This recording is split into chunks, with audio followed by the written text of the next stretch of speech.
Assalamualaikum warahmatullahi wabarakatuh.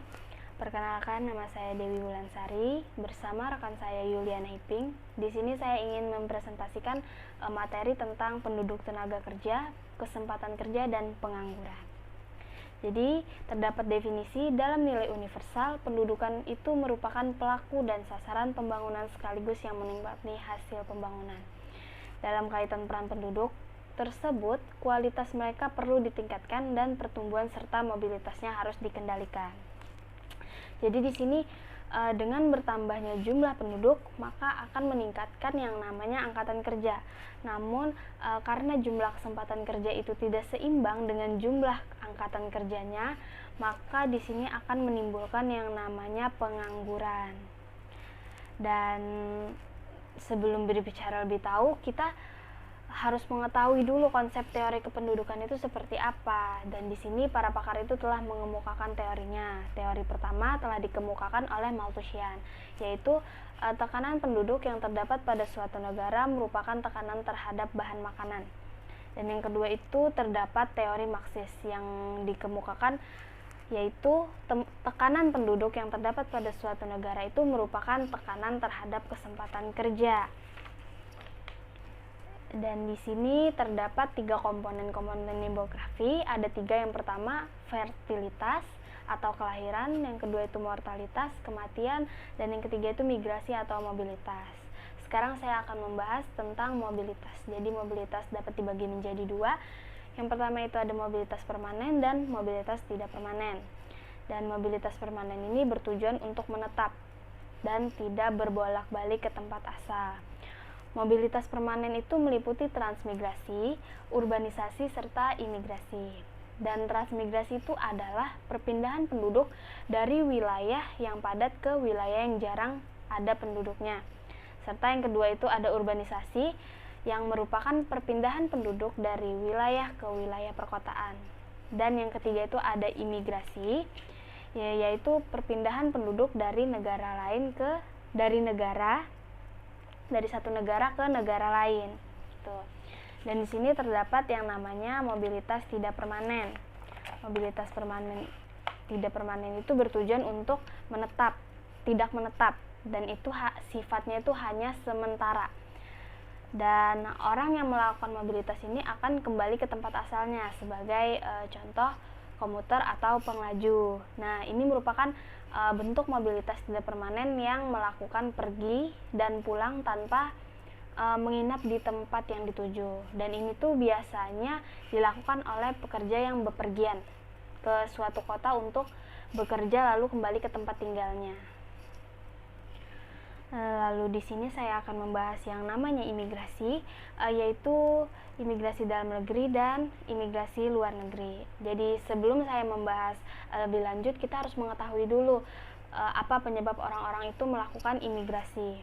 Jadi yang pertama itu kepadatan penduduk, dan yang kedua itu tidak adanya lapangan pekerjaan, dan yang ketiga itu sumber daya alam dan hubungan sosial yang kurang baik. Dan imigrasi dalam negeri ini merupakan penduduk dari satu daerah ke daerah lainnya, namun masih dalam satu wilayah. Dan imigrasi ini mempunyai jenis-jenis. Jenis-jenisnya seperti apa? Jenis-jenisnya ialah yang pertama itu urbanisasi, dan yang kedua itu ruralisme, dan yang ketiga itu forensen, serta turisme lokal, transmigrasi, serta evakuasi. Dan di sini saya akan membahas 3 jenis migrasi saja, yaitu urbanisasi, ruralisasi, serta transmigrasi.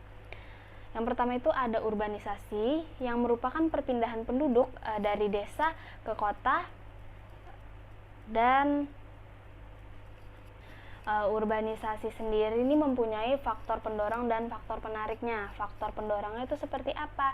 Di antaranya itu yang pertama itu ada lahan pertanian, yaitu semakin sempit. Dan yang kedua itu sulitnya mendapatkan pekerjaan di desa, dan upah kerja di desa yang sangat rendah, serta kurangnya fasilitas yang mendukung keahlian. Dan terdapat faktor penariknya. Yang pertama itu terdapat banyak lapangan kerja di kota, sarana dan prasarana itu untuk mendukung keahlian itu sangat mendukung, dan upah kerja yang lebih tinggi.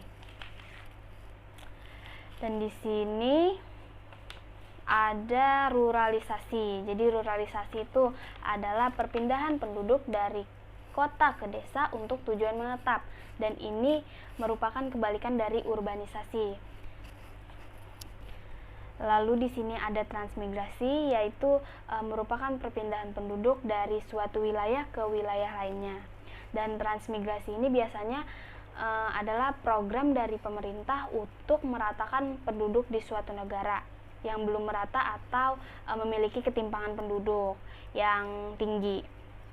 Dan dari segi ekonomi, nyatanya dalam kasus program ini sangat gagal dalam menarafkan hidup migran.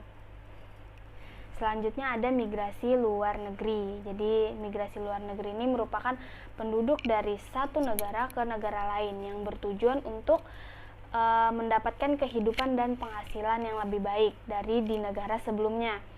Dan migrasi ini termasuk golongan migrasi yang terbesar. Karena apa? Karena administrasinya yang lebih kompleks. Dan imigrasi itu mempunyai jenis. Yang pertama itu ada imigrasi, kedua itu emigrasi, dan yang ketiga itu remigrasi, keempat itu turisme. Dan di sini saya akan membahas dua jenis migrasi. Yang pertama itu ada imigrasi, yaitu perpindahan orang dari suatu bangsa ke negara lain. Dan untuk emigrasinya, tindakan meninggalkan negara asal seseorang atau wilayah untuk menetap di negara lain. Selanjutnya ada yang namanya angkatan kerja. Jadi angkatan kerja itu merupakan seluruh penduduk dalam suatu negara yang sudah memiliki usia 15 sampai 64 tahun yang sudah mempunyai pekerjaan tetapi sementara tidak bekerja, dan mereka bekerja tetapi tidak mencari pekerjaan. Selanjutnya ada tenaga kerja. Jadi tenaga kerja itu merupakan setiap orang laki-laki atau perempuan yang sedang melakukan pekerjaan, baik itu di dalam atau di luar sehubungan kerja, yang berguna untuk menghasilkan barang atau jasa untuk memenuhi kebutuhan masyarakat atau kebutuhan pribadi.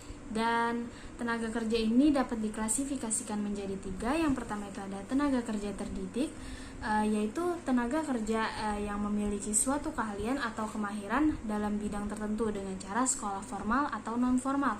Contohnya seperti apa? Contohnya seperti guru, pengacara, dan dokter. Dan selanjutnya ada tenaga kerja tidak terdidik atau tidak terlatih. Nah, itu seperti apa? Itu merupakan tenaga kerja yang tidak memerlukan pelatihan atau pendidikan khusus. Contohnya seperti kuli. Dan yang ketiga itu ada tenaga kerja terlatih. Jadi tenaga kerja terlatih itu merupakan tenaga kerja yang memiliki keahlian dalam bidang tertentu melalui pengalaman kerja. Dan tenaga kerja ini juga dibutuhkan latihan secara berulang-ulang sehingga mampu menguasai pekerjaan tersebut. Dan selanjutnya ada bukan angkatan kerja. Jadi bukan angkatan kerja ini merupakan mereka yang berumur 10 tahun ke atas yang kegiatannya hanya bersekolah, mengurus rumah tangga, dan mahasiswa. Selanjutnya materi pengangguran akan dijelaskan oleh Yuliana Hiping. Nah, di sini saya akan menjelaskan tentang pengangguran. Nah, pengangguran ini merupakan sesuatu keadaan di mana seseorang yang tergolong dalam angkatan kerja ingin mendapatkan pekerjaan tetapi belum memperolehnya. Nah, seseorang yang tidak bekerja, tidak secara aktif mencari pekerjaan, tidak tergolong dalam pengangguran. Nah, kemudian di sini ada jenis-jenis pengangguran berdasarkan penyebabnya. Nah, yang pertama itu ada pengangguran friksional. Yang kedua ada pengangguran struktural. Yang ketiga ada pengangguran teknologi. Yang keempat ada pengangguran teknikal. Yang kelima ada pengangguran musiman.